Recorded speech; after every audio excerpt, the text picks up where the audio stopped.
मतदान होना था, वोट डालना था, वोट डालने पहुंच गए। जब वोट डालने पार्षद तो पहुंच गए, लेकिन वोट डलवाने वाला ही नहीं पहुंचा। वो जाके हॉस्पिटल में एडमिट हो गए। चुनाव आयोग बताने को तैयार नहीं। क्यों भाई, आप बता दीजिए ना कितने वोट काटे, कितने जोड़े। आज भी उस विधायक को बचाने की कवायद चल रही है। राज्यपाल के सजा माफ करवाने के लिए एप्लीकेशन लगाई है।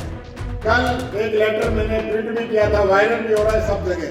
डबल इंजन की सरकार है ना, डबल इंजन की बोलते हैं ना, तो बामनवास के अंदर आज बाबा साहब अम्बेडकर की मूर्ति को फिर खंडित कर दिया गया है। संविधान रैली में नेता प्रतिपक्ष टीकाराम जूली ने सरदार शहर चूरू में नगर परिषद अध्यक्ष के खिलाफ पेश होने वाले अविश्वास प्रस्ताव होने से पहले ही अधिकारी अस्पताल में जाकर के भर्ती हो गए हैं। वे पूरे दिन बैठे रहे और 14 जुलाई की तारीख दे दी है। इससे पहले भागड़ा के अंदर वोट डालने वाले तो पहुंच गए, लेकिन वोट डलवाने वाले नहीं पहुंचे। चंडीगढ़ में वोट डालने के वोटों को क्रॉस किया जा रहा था। अगर वह कैमरा नहीं होता तो पता ही नहीं चलता। महाराष्ट्र में राहुल गांधी आरोप लगाया कि वोट काट दिए गए हैं, लेकिन चुनाव आयोग बताने को तैयार नहीं है। ये संविधान की बात करते हैं। राहुल गांधी को 2 साल की सजा होते ही उनकी सदस्यता तत्काल बर्खास्त कर दी गई, जबकि भाजपा के विधायक कंवरलाल को सजा होने की 23 दिन बाद तक निष्कासित नहीं किया गया। जब हाईकोर्ट में मैंने याचिका पेश की तो उनकी सदस्यता निष्कासित की गई। आज भी उस विधायक को बचाने की कवायद चल रही है। राज्यपाल के पास सजा माफ करने के लिए आवेदन कर रखा है। अधिकारियों को 1 दिन में रिपोर्ट भेजने के लिए कहा गया है। क्या रिपोर्ट भेजेंगे जब उस व्यक्ति पर 27 मुकदमे दर्ज हैं और उनकी सजा को कम करने का प्रयास किया जा रहा है। आज बामनवास के अंदर बाबा साहब की मूर्ति को फिर से खंडित कर दिया गया। यह वही मूर्ति है जिससे पहले भी खंडित किया गया था। रात को फिर से पेट्रोल डाल करके जाने का प्रयास है वो किया गया है। भारतीय जनता पार्टी का बोर्ड है वहां पे, उसके खिलाफ अविश्वास आना था। सारे पार्षद अविश्वास के खिलाफ वहां पहुंच गए कलेक्ट्रेट के अंदर, और चुनाव अधिकारी 11 बजे का समय लेकर 11:15 बजे जाके हॉस्पिटल के अंदर एडमिट हो गए। वो लोग पूरे दिन बैठे रहे, वापिस आ गए। अब 14 तारीख जुलाई की उसकी वापिस डेट दी ताकि ये वापिस तोड़फोड़ कर सके। आपने देखा वो इससे पहले भागड़ा के अंदर सारे पार्षद पहुंच गए वोट डालने। मतदान होना था, वोट डालना था, वोट डालने पहुंच गए। जब वोट डालने पार्षद तो पहुंच गए, लेकिन वोट डलवाने वाला ही नहीं पहुंचा। वो जाके हॉस्पिटल में एडमिट हो गए। चंडीगढ़ में आपने देखा किस प्रकार से वोट डालने के बाद में वोटों को क्रॉस किया जा रहा था। अगर वो कैमरा नहीं होता वहां पे तो पता ही नहीं चलता कि इन्होंने तो कोई पोलिंग में, वोटिंग में इधर से उधर कर दी होगी। ये संविधान पे लगातार हमले किए जा रहे हैं। आप कितने मेहनत करोगे फील्ड के अंदर, वोट ही बदल देंगे। राहुल गांधी जी कितनी बार कह चुके हैं कि महाराष्ट्र के अंदर किस प्रकार से नए वोट जोड़ दिए गए, पता ही नहीं चल रहा। चुनाव आयोग बताने को तैयार नहीं।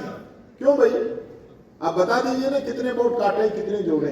भारतीय जनता पार्टी का विधायक एसडीएम पे पिस्तौल तान देता है। अलग अलग मुकदमे दर्ज होते हैं। आज की तारीख में भी काफी मुकदमे चल रहे हैं। टोटल 27 मुकदमे उस आदमी पे दर्ज हैं, और वो आदमी एसीजेएम कोर्ट से आता है, हाई कोर्ट से आता है, सुप्रीम कोर्ट से आता है। 8 साल की उसको सजा होती है। उसके बावजूद भी उसकी सदस्यता खत्म करने के लिए इनको 23 दिन लगते हैं। इस दौरान हम लोग राज्यपाल से मिले, डोटासरा जी, गहलोत साहब, सब लोगों ने प्रेस कॉन्फ्रेंस की, ट्वीट किए, जनता के बीच में गए। और 23वें दिन भी जब मैं हाई कोर्ट में चला गया, हाई कोर्ट के अंदर मेरी रिट मंजूर हो गई, उसी दिन इन्होंने उसको सस्पेंड करने का काम। ये संविधान, 2 प्रकार का संविधान नहीं हो सकता। आज क्या कर रहे हैं, आज भी उस विधायक को बचाने की कवायद चल रही है।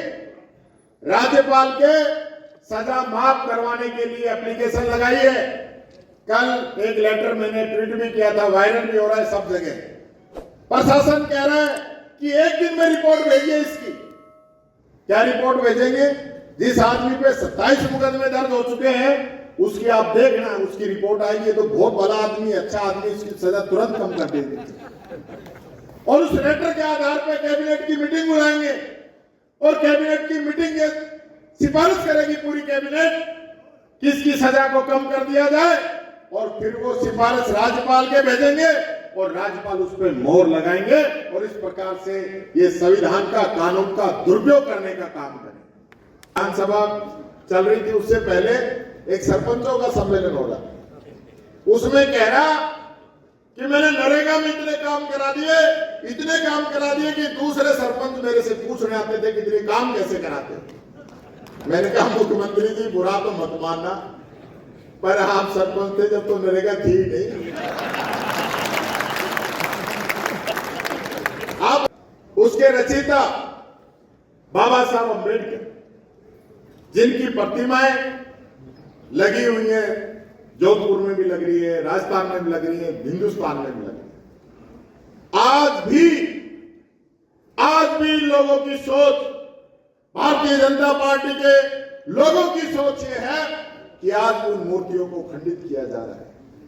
डबल इंजन की सरकार है ना, डबल इंजन की बोलते हैं ना, तो बामनवास के अंदर आज बाबा साहब अम्बेडकर की मूर्ति को फिर खंडित कर दिया गया है। ये वो मूर्ति थी जिसको पहले खंडित किया था, उसकी जगह नई मूर्ति लगानी थी और रात को ही उसमें पेट्रोल डाल के उस मूर्ति को भी जलाने की कोशिश की।